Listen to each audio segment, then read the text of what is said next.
ప్రస్తుతం టాలీవుడ్లో power star Pawan Kalyan హవా నడుస్తుంది. సినిమా ఎలా ఉన్నా పవర్ స్టార్ టాలీవుడ్ రికార్డులను శాసించడం రివాజుగా మారిపోయింది. ఇలా కోట్ల మంది అభిమానాన్ని దక్కించుకుంటూ ఫుల్ స్వింగ్లో ఉన్న పవర్ స్టార్ తాను ఇంకో 2 సినిమాల తర్వాత సినిమాలకు దూరంగా ఉంటానని చెప్పడం ఒక అభిమానుల్ని మాత్రమే కాకుండా అన్నయ్యను కూడా షాక్కు గురి చేసింది.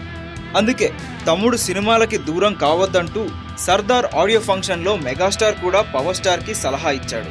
అయితే ఈ సలహాని పవర్ స్టార్ ఫాలో అవుతాడా లేదా అన్న విషయాన్ని పక్కన పెడితే పవర్ స్టార్ ఇలా సినిమాలకి దూరం అవ్వాలని అనుకోవడం వెనుక ఒక మాస్టర్ ప్లాన్ ఉన్నట్టు తెలుస్తుంది. ఇప్పటి వరకు పొలిటికల్గా పవర్ స్టార్ ఎంత యాక్టివ్గా ఉన్నా జనసేనని మాత్రం పట్టించుకోలేదు. అయితే ఇప్పుడు పవర్ స్టార్ జనసేనని ప్రజల్లోకి తీసుకువెళ్లి పూర్తి స్థాయి రాజకీయాలకి తెరలేపడానికి సిద్ధం అవుతున్నారని తెలుస్తుంది.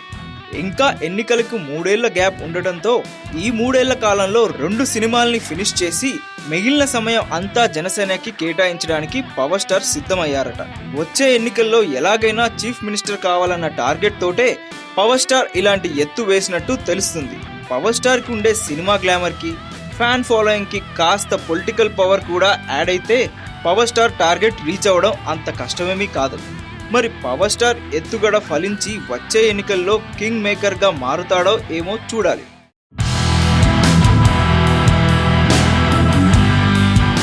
అభిమానులు ఎప్పుడెప్పుడా అని ఎదురు చూసిన గబ్బర్ సింగ్ టీజర్ కొద్దిగా విడుదలైంది. ఈ టీజర్లో ఒక్క డైలాగ్ కూడా లేకుండా కేవలం పవన్ లుక్స్ను రకరకాల యాంగిల్స్లో చూపెడుతూ పవర్ స్టార్ పవన్ కళ్యాణ్ ఫ్యాన్స్ను ఆకట్టుకోవడానికి ప్రయత్నించారు. గుర్రం మీద, బైక్ మీద పరిగెత్తుకుంటూ వస్తూ ముఖానికి ఎర్రటి టవల్ను మాస్క్గా వేసుకున్న పవన్ కళ్యాణ్ తన మాస్ లుక్స్ను ఎలివేట్ చేస్తూ విడుదల చేసిన ఈ టీజర్లో పవన్ ప్రతి విజువల్లోనూ తన బాడీ లాంగ్వేజ్తో అదరగొట్టేస్తాడు అన్న కామెంట్స్ వినిపించాయి.